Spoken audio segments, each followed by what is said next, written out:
Murphy. I'm the Program and Events Coordinator, and I'm very proud to have Stephanie of my college planning team here tonight, so enjoy. Thank you, Donna. I really appreciate being here. As Donna said, my name is Stephanie Kennedy. I'm the co-founder of my college planning team. And we are an organization that is an umbrella over two small businesses. Those two businesses are a financial team that is there to help you lower the cost of out-of-pocket payment toward college, and the other is finding the best fit for you. These two items work together, these two areas work together to help you find the most affordable way of college. In your packet, there's a lot of information. None of it do you need to look at tonight, except please pull out your page for taking notes. You're going to want to take a lot of notes. I promise you I will not be referring to things back too much, and you're going to want to remember what you said. Please do not take notes on your evaluation. I need your evaluation tonight. This is our first time being at Elk Grove Village Library, and so we need your evaluations so I can show Donna what you thought of our program. In your packet, there are a variety of resources. We've got a bibliography that we use to pass on to you, but there are two of them that are not in there. One is finaid.org. Obviously, that's a website. This is, in fact, the premier website that college financial aid officers use as a primary resource. Not terribly exciting. I don't think there are pictures on it. Not terribly interesting material, but when you need to know answers about financial aid, that is the go-to. The other is a little more interesting, Colleges That Change Lives. I'm sure, I forgot to ask Donna, but I'm sure it's in this library. Very good chance that it is. Written a long time ago. It's in its like 12th or 13th edition. I want you to know about it because it is a wonderful way of beginning to search colleges. I know we've got a lot of families with seniors in high school here, but if you have anyone younger than that, and even seniors, this is a good place to start. I'm not trying to sell you on the colleges that are listed here. Instead, if you just check out this book and read the first two chapters, the way in which you look at colleges will really help you engage in looking at that. And then one that I want to tell Donna about because it just came out. It was just published September 23rd, just came out. Dear Parents, a field guide for college preparation. Just another way to help parents, current parents, new since you were in college, how the whole college experience has changed and how to get the most out of this very pricey experience. You see the website. Who's the author of that? The author of Dear Parents is John McGee. You should be able to see. JONMCGEE. Okay, a little bit about us, just a very brief advertisement about us and what qualifies me to be up here. My college planning team is, again, two teams, an academic and a financial team. We work together to serve our clients. The financial group uses vetted software to help you in finding the best financial awareness of your situation to help you lower the cost of college. And in the college, the academic side, we do a variety of things, and I'm going to talk more about both of those. Our mission is twofold: to position your students in a way that will optimize their ability to get into the right fit college. Have you heard that term? Is that starting to find its way around, the right fit? I'm not hearing much from you. And to position your finances in a way that minimizes that out-of-pocket costs. When it comes to paying for college, there's one of our sources of information is a book by Calman Chaney that gets updated every year. And Calman Chaney wrote, when it comes to paying for college, there are two prices, one for the informed and one for the uninformed. It's not one for the rich and one for the poor. It really is what you know and how you make use of that knowledge that matters. Some factors in the college planning process: you all want scholarships, of course, and your students do not have to be stellar students to get those scholarships. It's all in finding the right colleges that are going to appreciate your student and what talents they bring to the table. Your high school counselors are there to help. They're definitely a partner in this process. In the western suburbs here, well, nationwide, frankly, our high school counselors are very, very busy people. Anybody know what the ratio of student to counselor is here in the western suburbs? Anybody want to give a guess on that? 200. That's what it's supposed to be. It's supposed to be 250 to 1. And I don't know what it is necessarily in your local high schools, because I don't know where you go to high school, but in this area it's 450 to 1. That's the norm. And so even at 250 to 1, you know, how busy is that? Very helpful if your student can be the squeaky wheel and be knocking and pounding on that counselor's door, they're going to get more help, and that's what they need to do. But there are many other resources out there to help them. The college will help you. Well, yes, the college will help you when you're talking about their college and when you've applied to their college. But one of our, Kelman Cheney says, asking the college to help you find financial aid is kind of like asking the IRS to help you with your lowering your taxes. And then finally, your family accountant, not disparaging anyone who is an accountant in here, but again, a quote from Kelman Cheney, tax accountants have a job that's primarily to lower your taxes.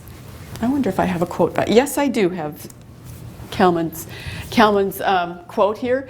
Tax accountants who do not understand the college financial aid process, and in his experience, it's most of them, this can actually hurt your chances for financial aid, because when we're finding the cost for financial aid, we want to, lowering taxes can actually increase the opportunity for financial aid. It's complex, but we'll move on. These are the numbers right now. Some of you may be very familiar with these numbers about college costs. Illinois Public University, $115,000 for 4 years. Average cost of attendance, COA, cost of attendance. This is tuition, room and board. Fees generally are supposed to be included in that when colleges are reporting that. There's even a little bit for travel, books, pizza even, you know, some fun stuff. So when we're talking about a private college, we're talking about a general Knox, Lake Forest, you know, general known private college. Elite is more like your Northwestern, University of Chicago, Stanford, that type of college. So the elites are up to about $75,000 a year. Continues to rise. Go ahead. Now, is that based on 4 or 5 years? 4 years. In which you are bringing up you're giving away the store here. We'll get to that. So college is worth it. You've probably read that students who have, or people who have a college degree still do make about $1 million more over a lifetime than someone with a high school degree. And most families, when surveyed by Sally Mae, a couple of years ago, said, yep, we believe that college is worth it despite these crazy prices. But when asked, the same group was asked if they had a plan to pay for it, only 38% said they've got a plan in place to pay for it. So this does mean it requires, we believe as a team that we found, it requires both a financial plan and an academic plan. So instead of just thinking about the money, let's look a little bit beyond that. So I'm going to introduce myself and how I, as an independent educational consultant, what I bring to the table here. Why am I going to talk to you about college selection and college fit? I know some of you are closing your ears and saying, this doesn't matter, just help me find the right price. Because I worked 22 years in college admissions and on college campuses. My bio is in your kit. I worked at 7 different colleges and universities around the nation. I'll refer to some of them. As far east as Northeastern University in Boston, as far south as University of Miami, Texas A&M, some well-known schools, some not so well-known schools. But the point is, I've seen students, I've worked on students getting admitted to those kinds of colleges, and I've also worked in the areas of the colleges that had to do with keeping those students at those colleges. What makes a student successful at a college? Not just getting in, but staying and thriving. So that's what this is partly about. Some of these statistics you may have heard. 30% of our freshmen, our college freshmen, students who graduate from high school, enter freshman year in college, don't return for sophomore year of college. And I know, I was thinking, oh, that's not going to happen to my kid. 33% transfer schools. Well, of course students transfer schools. There are a number of students who decide I'm going to a community college or going to this college as a plan and I'm moving on. Aha, that's not counted in this. 33% of students don't plan on transferring, but they swirl. They bop in, oh, don't like my roommate. Oh, don't like this class. Oh, not happy here. Not what I planned on. And they move out. You do not want your student to be that statistic. But here's the kicker, 75% of our students who do return for sophomore year take longer than 4 years to graduate, and I'm sure many of you have heard that statistic. How long does it take to get a 4-year degree in the US today? 5 years. 5 years. 5 years is actually pretty conservative. It's between 5.8 and 6.3. So the numbers that we were talking about, the cost of college was the 4-year. So, and many of you will find that 4 years, the 4-year cost of college, most families get a discount of some sort, either a merit scholarship or a need-based aid or some sort of tuition discount. But year number 5, none of that. That goes away. There's a handful of colleges who will say, we guarantee, Milwaukee School of Engineering is one of them, that says, we will get you through college in 4 years. You'll get your degree in 4 years, or the 5th year is free. But, and I just heard this summer from the director of engineering, you have to do what we say. And that's exactly how he said it. What he meant was, you have to follow our recommendations to the T. You have to take exactly the classes we're telling you to. You have to follow the program exactly the way we expect you to, etc. Clark University in Worcester, Massachusetts, same thing. Year number 5, they'll offer it for free because they're so confident and they have a little more flexibility than MSOE. But so a few colleges are starting to do that. Go ahead. So have things changed? Because like I did it in 4 years, and I have a friend that didn't. She took 5, but that was because she switched majors, Right. Right. Or I have another friend did 7 years. It's because they veered off or whatever. Are you not able to complete in 4 years anymore because something's changed? Yeah, things have changed. The numbers have changed. I can't give you specific stats in my head, but the numbers have changed. You as a generation of parents have completed school more quickly than our current students. And I'm going to just touch on why. And we won't spend all our time on this, but I want you to be aware of this and focus on how do we avoid being those statistics. Students today lack a little direction and focus. I know you're sitting there as parents going, of course they lack direction and focus because they're 17 and 18, and what in the heck do they know about direction and focus? Well, when we were in college, a lot of us used freshman year as the experimental year, and we can't do that anymore. The requirements have changed, the focus has changed. Engineering is, to get through in 4 years, it's packed.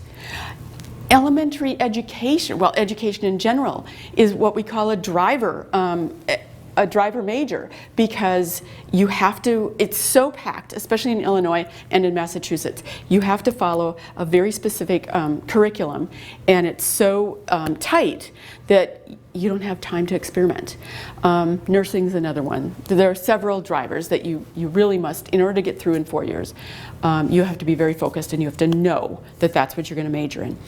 But the other thing is, when we use it to, let me try a few classes, do a few things, explore, find myself my freshman year, right? Some things have changed that way, but other things have not. Now think back, and there are no students in the room so I can talk about this. Think back to when you were 16 and 17. Did you not have this fire in your belly about, oh, I was meant to change the world. I have a purpose in life. Remember those days? If you really listened to your gut, and it was sort of a way of rebelling, and your parents probably said, oh, go get a job, do something meaningful. Well, children are going through that same thing. It's part of human development. We all want our kids to have jobs that make money, of course we do. But this inner drive that connects to a purpose in life is, in my understanding, in my master's degree, actually leads to a real sense of being. Otherwise, if we don't attend to that early on, it's going to come back to bite us years later, 20 years down the road. Oh, it will. So allowing your child that stretching of, what was I made for? What am I here for? That's a real thing. Now, our high schools have some ways of doing that. Do they have time to go and explore that? I don't know. But there are many assessments and there are many ways to explore that, surveys of getting to that point and at least exploring that to begin with so that they walk into college with a sense of at least some confidence of, I think I have a feel for where I'm headed. They're still going to change their mind, but at least they'll be on a track. Students limit their options. I see some students who come into me, and when I talk about, what do you think you want out of college? They'll say, well, I've got to go to a school with a great football team that I know is going to be on TV. Okay, fine, all right. And I usually think my job is to help you expand that list with full respect for that desire. I think we want to expand that a little bit because there may be other things to consider about why college has meaning for you. Or families who choose the colleges for the wrong reason. Let me show you a list of what families, how colleges get chosen. You probably recognize some reasons you might have looked at colleges in there. I know, I really cared about the decal on my car for a while. And then the packages came in, and so we're going to talk a little bit about what matters. So the rankings, you might not know what the rankings are there. USNWR, anybody know what that is? Yeah. So has anybody heard very recently, there's been some social media out there that says how to find the right college? Answer, ignore the rankings. Anybody heard that? It just recently got out there in normal average media. We in college admissions have been saying that for a long time. Now it's out there, it's to grab your attention. But reality is, and I'm not speaking necessarily against this ranker, but in fact, rankings, these organizations that rank colleges are not necessarily showing you the value of that college for your undergraduate student. They are measuring things that aren't necessarily valuing what your undergraduate needs. Let me give you an idea of how they get, one way that they get their information. U.S. News and World Report sends out questionnaires and just tons of requests to colleges across the nation, and they expect the colleges and universities to spend lots of money and staff time to fill out information for their benefit, and they send it to the dean of admission, the provost, and the president, and ask them to give them all this information to rank their colleges in their cohort as to their opinion of where these colleges should be ranked. It's one way that they get this information. Other bits of information are how much faculty get for research, how much faculty get for materials, how much alumni give, what percentage of alumni give. Now, there's nothing wrong with this information, but in terms of how that filters down to the value for an individual undergraduate student does not always match, because undergraduate students don't do research at some of the highest ranked colleges. It's the graduate students that do that. I could go on, and I don't want to do that, but the caution is rankings made this way are not necessarily of value to the regular family. So let's talk about fit a little bit. My team has devised a list of 44 factors of fit. as we work with our students. Now, you're not going to look at 44 factors for every student, but one of them, interestingly, is, do you want to take your pet to college? There are more and more colleges that are allowing pets to be brought to college. And for some students, that's a really big deal. And it can really narrow that list down very quickly. But if we kind of organize these into groups, of course, you're going to look at academics. Not everybody knows what they're going to major in, so that isn't always the right thing. Financial, I know you care about that. So we're looking at all of these. Scholarships matter a lot. For a lot of students, this might be the first time in their lives, unless they went to a Montessori school, this might be the first time that they're able to select a college, a learning environment that fits their learning style.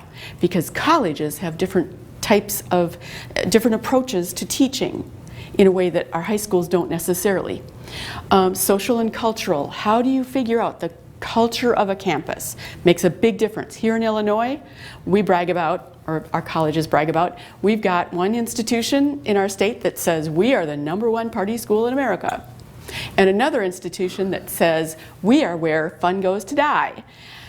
Your student probably fits somewhere in the middle of those, but that's one way of sort of assessing campus culture. You know, how do you find that out? You've got to research that, and you can't just go based on what it says on their t-shirt, and you can't just go based on what you hear in rumors. You've got to investigate that to find out, who are my type of students? Do I want to be the type of kid who hangs out in the dorm and talk philosophy till 2 in the morning, or am I out partying on Thursday night until 3 in the morning? Somewhere, you know, these matter, because typically most schools have sort of a culture of one or the other. Environment. When I worked at the University of Houston, I'm originally from Minnesota. I loved living in Houston because in February there was no snow on the ground. The grass was green. I was outside all the time. But one day when I was working there, a student came into my office and she had this forlorn look on her face and she said, "Stephanie, I'm so depressed." I said, "Sarah, what's making you so sad? It's sunny, it's bright outside, what's going on?" She said, "It's too sunny. I miss the rain." And I looked at her and she said, "Remember, I'm from Seattle. The rain makes me feel at home." Okay, that's just one tiny example, but it's a great example of students who are ready to rush off to California where the sun is shining in February and say, "Oh, this is going to make me happy forever." A lot of them come back after a semester and say, I'm really sick of salt water."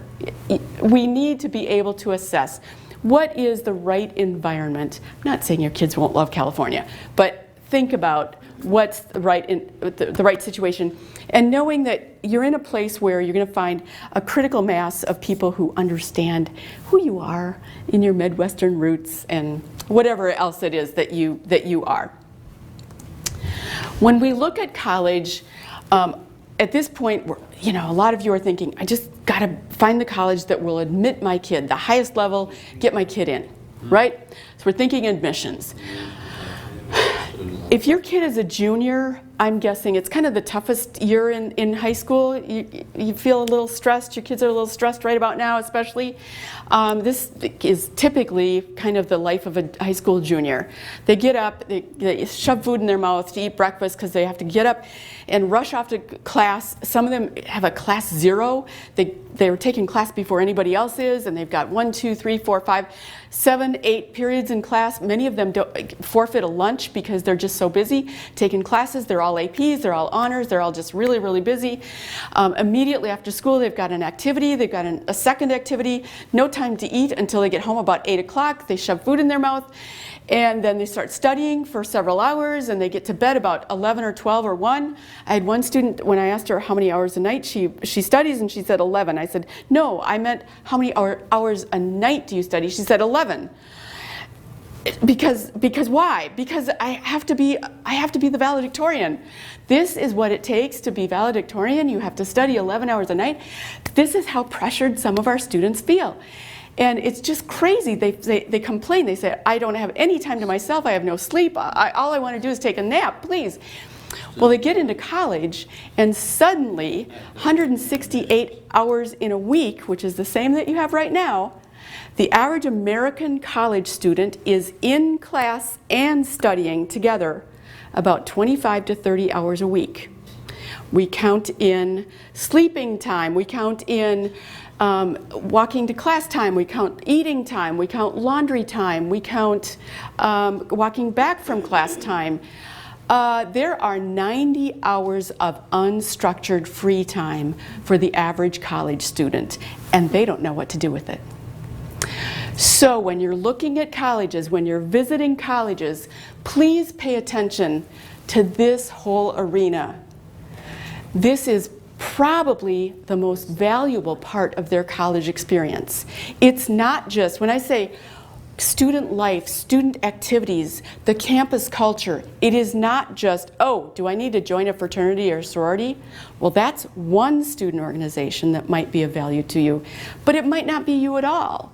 How do you spend your time when you're not studying, when you're not in class? When I worked at Northeastern University in Boston, I was the director of student activities. Northeastern is one of those co-op schools. Anybody heard of co-op? Cooperative education? It's how do I say this? It's like internship on steroids. It was started through, Cincinnati started it, Drexel started it, Northeastern started it. It was started typically through engineering programs, engineering departments, where students go to class for a year and then they stop out of class. They're still considered students, but they stop out and work full-time in an entry-level position in their field. They're actually working and earning money, and then after a semester they come back to class, take class for a couple semesters, and then they go back out on co-op. It's a very valuable opportunity. Most students who are in a co-op program, they typically go 5 years, or if they're using summers for co-op, they're going the equivalent of 5 years, but they're graduating with a job offer. They're already ready to be employed because they have real life job experience. But at Northeastern University in Boston, that's a co-op school. Almost everybody goes on co-op. So in a co-op university, it's really difficult to develop a sense of community. And here's why. Okay, everybody's together freshman year, but sophomore year, half the students are off on co-op. And when that half comes back to campus, the other half is gone. So the roommate that you had first year, they're not around. All the buddies that you had, they're gone. So students had a tough time connecting there. It's a big school already. At one point it was the largest private university in the US. Tough to make connections. So the Department of Student Activities played an important role there. One of my favorite organizations was the Ski and Snowboard Club. There we were in the middle of downtown Boston, flat. There are no hills in Boston. Not much snow, except on once in a while. What in the world did that Ski and Snowboard Club do that made a difference? They connected with students. They organized trips. They made students happy. They just were friendly. They reached out. They made stuff happen. And those students, I don't even remember what their majors were, but they got their jobs largely because of what they did in their organizations and made connections and did a lot of that. So an example of not every student gets their jobs and makes all their connections only through their major, but through their involvement in student activities. So a lot of value there.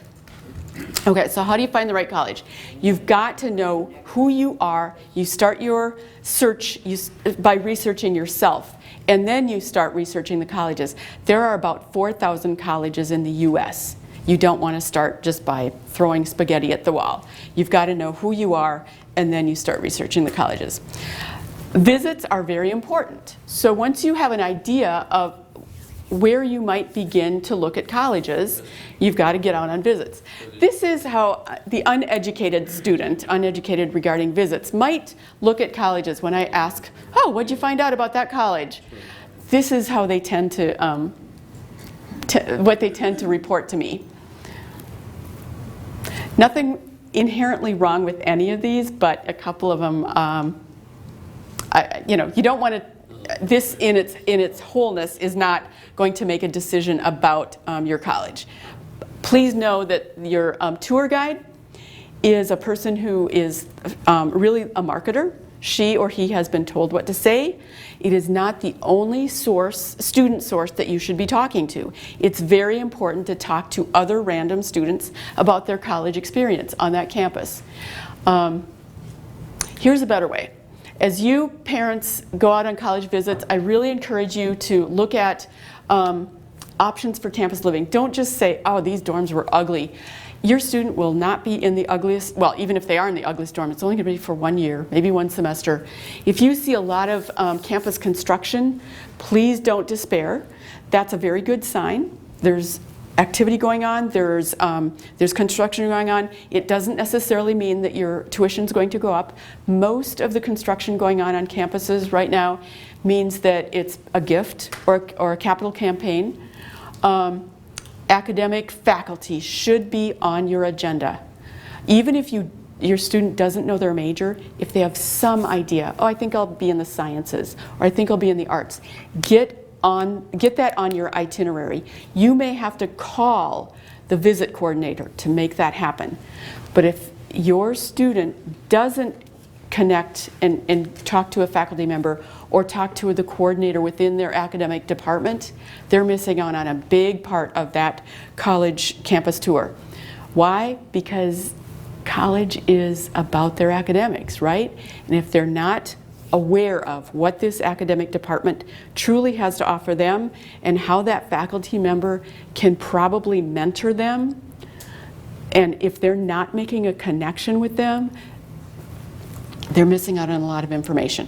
Okay, now I'm going to put on my admissions hat. Some of this, I realize that seniors are going to know this, but I want to point out a couple of important pieces here. Admissions is looking for your achievement, your grades, your scores, the rigor of your courses, knowing that you've challenged yourself, your experience in your high school, organizations that you've been involved in, the ways in which you've been involved in your community. That community might be your high school, that community might be your town, it might be your place of worship, it might be what you've done to contribute to your family. You don't have to be involved in a ton of activities. It's more the quality of the involvement and showing the colleges that you are not just about yourself. Some students choose to have a job and some students need to have a job. That's a very positive thing. Colleges are really looking and appreciating that experience. Students who have to give back to their family. High school students who are taking care of a younger sibling. That's a really valuable thing to be talking about. So I want to emphasize that. Your motivation to go to college and your motivation to go to that particular college really counts for most colleges. Colleges are businesses. This should not be news to you, but colleges have to make a lot of decisions as they are balancing their class. So you may have heard, well, colleges are looking for well-balanced students. Yes, they are, but ultimately they're looking for a well-balanced class. So how does that affect you? What you may hear, oh, so-and-so got into Ohio State. Well, they got in, my kid is smarter than they got better grades, they got better scores, more involved, so my kid certainly will get in. Not necessarily. Every student means something different to a college, so colleges are not looking necessarily at everybody looking the same. They're looking for a balanced class.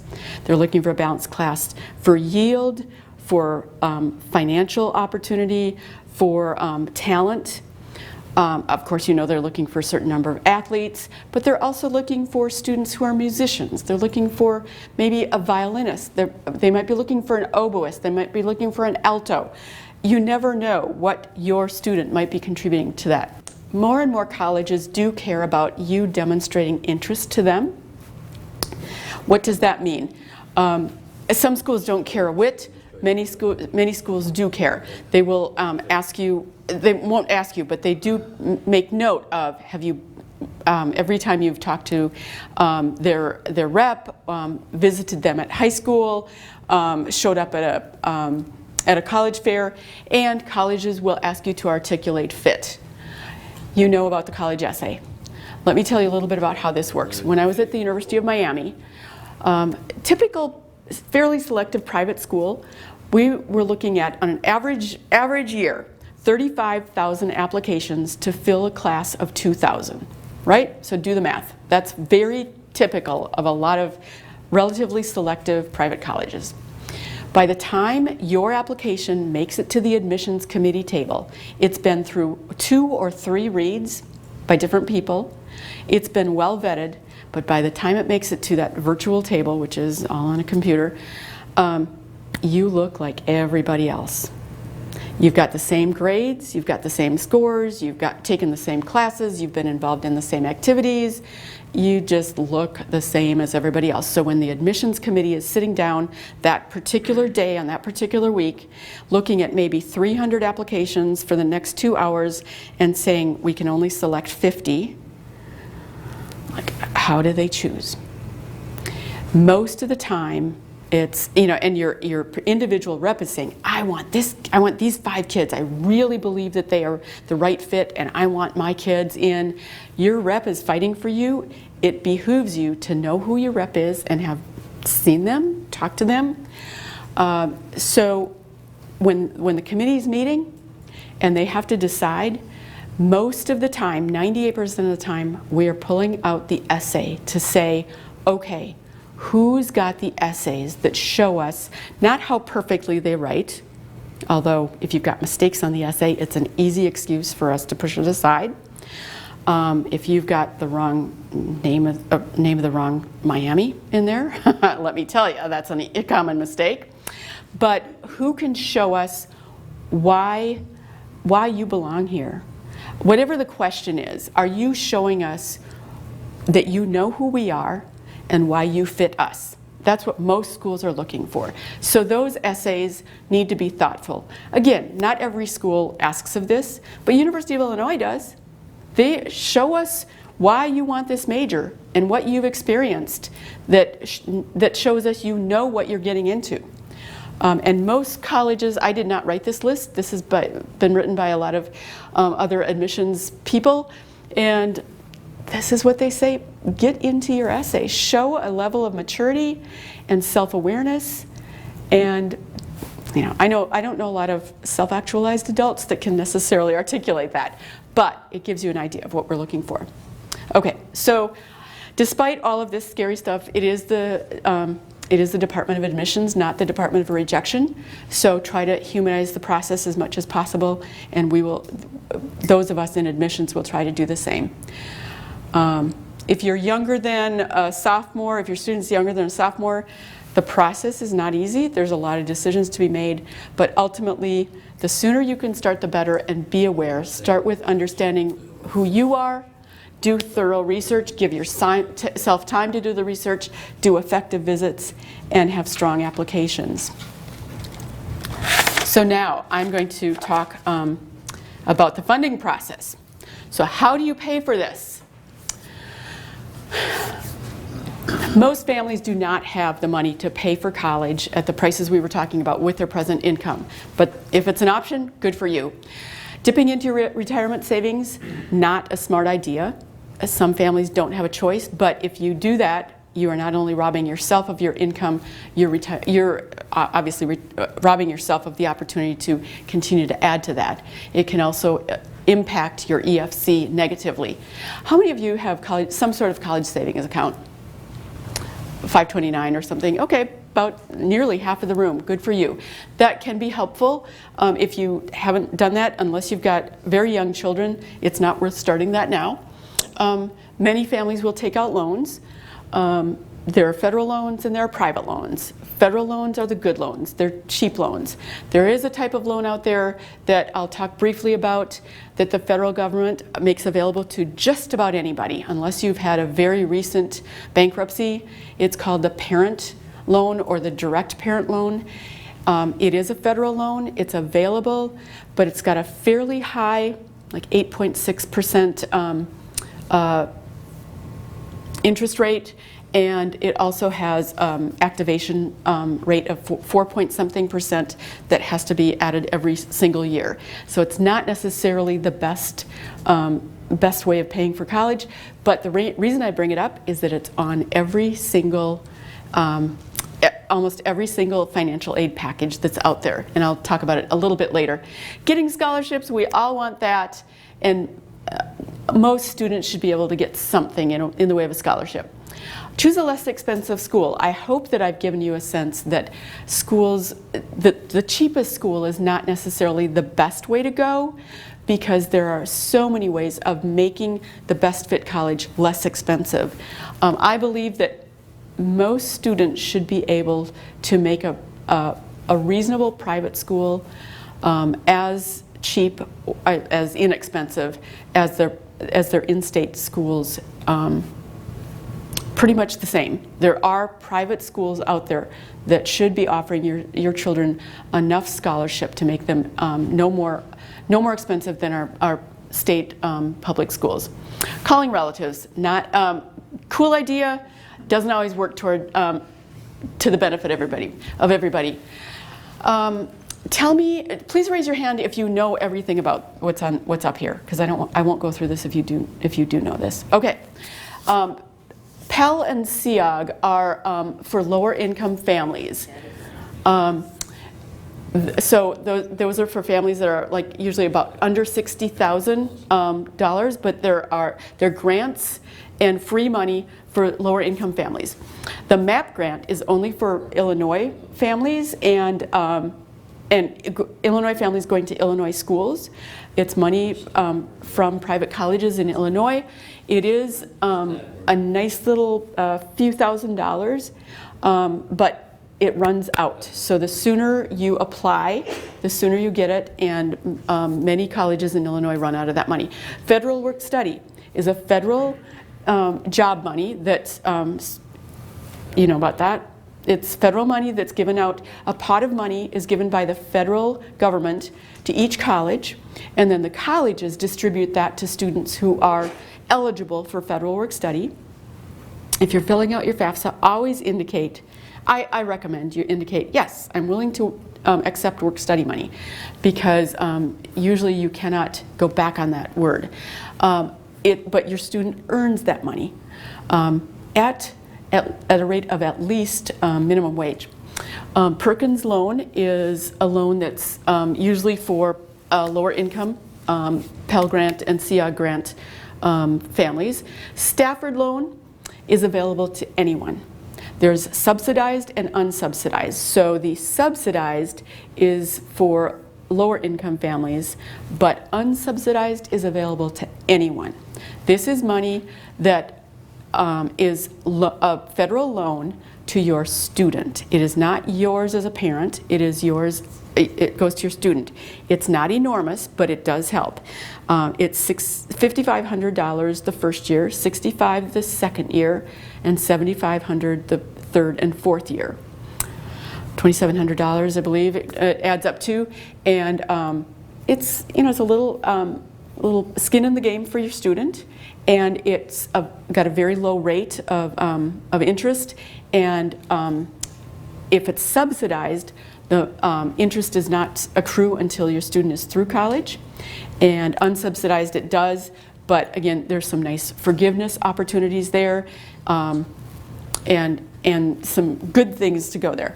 The Parent Plus loan, again, that's that direct parent loan. Parent Plus loan, I called it the parent loan. It's called the Parent Plus loan. That's the one I said that's kind of pricey, but will be made available to just about any parent. Okay, here's how you get aid. All financial aid from the federal government requires that you fill out the FAFSA, the free application for student aid. This becomes available, the FAFSA opens October 1st of the student's senior year. It opens then.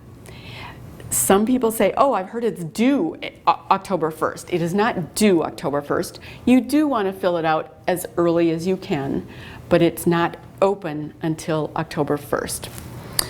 So best to complete it early, I say in October, certainly by Thanksgiving. Fill it out accurately, and it has to be filled out every year that the student's in college. The student and the parent fill it out. Now, well, I'll tell you, most parents fill it out for their students, but it technically is a student's document. Okay, so once you've filled out the FAFSA, you will get the student aid report. This is a report back to you where you get to check back on the accuracy of information before you officially submit it. And that information is then sent to the colleges that you have listed on the FAFSA. And the colleges then, some of them may ask you to verify your information. About 70% of colleges will ask you to verify that what you've given on the FAFSA is truthful. An easy way to do that is simply have your tax information automatically auto-replied onto that. So that's not a difficult thing, but it's verified. It's sort of a way of being audited, but it's not as in-depth at that. But the other thing that the student aid report gives you is your EFC. And the EFC is your expected family contribution. How many of you have heard of that word? Expected family contribution. Okay. It's the amount of money that you are, according to the federal government, expected to pay for college. Here's the thing. You have, just as you as taxpayers have some ability to lower your taxes, you have an ability to lower your EFC. Legally and ethically. And to do that, the more you can lower your EFC, the less you will pay for college. And here's how that works. You have some control over it. What affects your EFC is the type of assets that you own, who owns the assets, whether it's you or the student, and who earns the income, you or the student. The financial need is determined by the cost of attendance, the COA, minus the EFC, and that then gives you your financial need. You better write this down. Okay, so once you've filled out the FAFSA, this is what the colleges will put through the sausage press, and every college is going to do this a little differently, but the way in which they do this is the portion of your financial need that a college will meet. Most colleges are going to say, we will meet a good deal of your financial aid or financial need. Colleges like Northwestern and Stanford and the high-end elite colleges, they will meet 100% of your financial need. They typically do not give merit aid. Some of them give nothing at all, but they will meet 100% of your needs. So if that's the case, then you're going to give, and many of them give no loan aid. That's a very good deal. Other colleges, state colleges, tend to give a much lower degree of, or percentage of need of aid. 17 to 26% is more typical, and other privates vary between 30 and 75, 80% of need met. So it really varies, and this is why the college search can be so difficult, is how much need will be met. So let's look at this up here. Gift aid is grants. Gift aid is free money. Grants, tuition discounts, and scholarships. Free money, that's what you want. Self-help aid is not free. It's either work-study, which is good enough but has to be earned by the student, student loans, which is that $27,000 I talked about, or the Parent Plus loan. it's loans, it's self-help aid. So that's how, first of all, you can look at it, and then you can also adjust that, learn to adjust your EFC a bit. So the financial aid officer's job is to protect the assets of the college and keep the cost of college as high as possible for the right families. Your job is to use the rules of financial aid to lower the cost of college as much as possible. And again, back to Kalman-Cheney, when choosing the financial snapshot for your Fafsa, you want to show them the worst picture you can find. So when you're completing your Fafsa, you want to be doing that at a time, just like when you're doing your taxes. You don't want to be at the richest point. You want to be, there are some strategies you can employ to do that. So here are some of the mistakes that families make in paying for college. Saving in a child's name.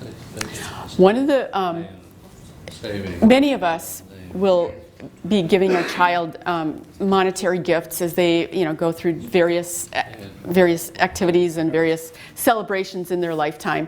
And some students are working a lot. They can accrue quite a bit of money over 17 years, and this can work to their benefit, but it can also work to their disadvantage, because in fact, when they're completing the Fafsa, they're allowed a certain amount of money that they're allowed to earn, but anything above $6,500 is assessed at 25%. So they do not want to, and that's assessed at a lot more than what the parent income and earnings are. So that's one of the mistakes, when all the money is in the child's name. Paying for help from a grandparent or non-custodial parent. A lot of times a grandparent will say, oh, I've got some money that I want to send to the college for my grandchild's tuition. Let me just send this $10,000 to the college. That sounds good to begin with, but in fact, if the college receives that directly from outside the household, then that then becomes untaxed income to the child. And next year, that's considered a 50% assessment, and will increase that family's EFC by $5,000 if we're using that number, $10,000, $5,000. So there's a timing strategy that can be used there. There's a variety of things that can be done, but not a good idea. So you want to be careful about that. Using our borrowing fund, retirement funds, again, we talked about that. Don't do it. Go ahead. Can we go back to the first one, saving in a child's name? So is that sort of a penalty then to the kids who work? Yeah. Who want to work? Yeah. I heard that It's terrible. What's the point of the kids working? Well, yes, kids. I'm all for kids having skin in the game, kids working, but the college sees that as money that they've earned for college. So one of the strategies is you temporarily, your child gives you the money, and then it's assessed at a different rate. So now we're down to learning applicable strategies prior to filing the Fafsa. You want to know what these are. And these are all in this book of Kalman-Cheney's. These little strategies are in there. Now, if we're not complicated enough, there are two different strategies, or two different methodologies used by colleges. Every college, virtually, there are a handful of exceptions, but we're not going to talk about them. Virtually every college, you must file the Fafsa. And colleges, generally the more elite colleges, Stanford, Northwestern, University of Michigan, you also must file what's called the institutional methodology. The proper name is the CSS Profile. Okay, so you're filing the Fafsa and you're filing the CSS Profile. Now, for our state institutions, for our lesser known privates, it's just the Fafsa. But the CSS profile looks at different things. My friend Jim calls it the proctology of methodologies because it digs deeper. So we're going to look at these two separately. The federal methodology, the Fafsa, does not consider non-custodial parent assets. So if the family is separated or the parents are divorced, only the parent with whom the child lives 50.00001% of the time is the parent whose assets are being considered. If the family owns a small business with under 100 employees, that business asset is not considered. You have a question? Oh, no, I'm sorry. Okay. It does not assess home equity. So your equity in your house, I know you consider it an asset, do not report it on the Fafsa. It's not expected to be reported, but if you report it, they will not stop you and correct you. Do not report your home equity on the Fafsa. It is a very common mistake, and it will mess up your EFC horribly. It does not assess sibling assets, so that's what we're talking about. Drift that money down line, the kids' savings. I did this for one of my children, and they still remember who's got whose money. So so-and-so's savings goes down line to the younger child, and that's fine. It's legal.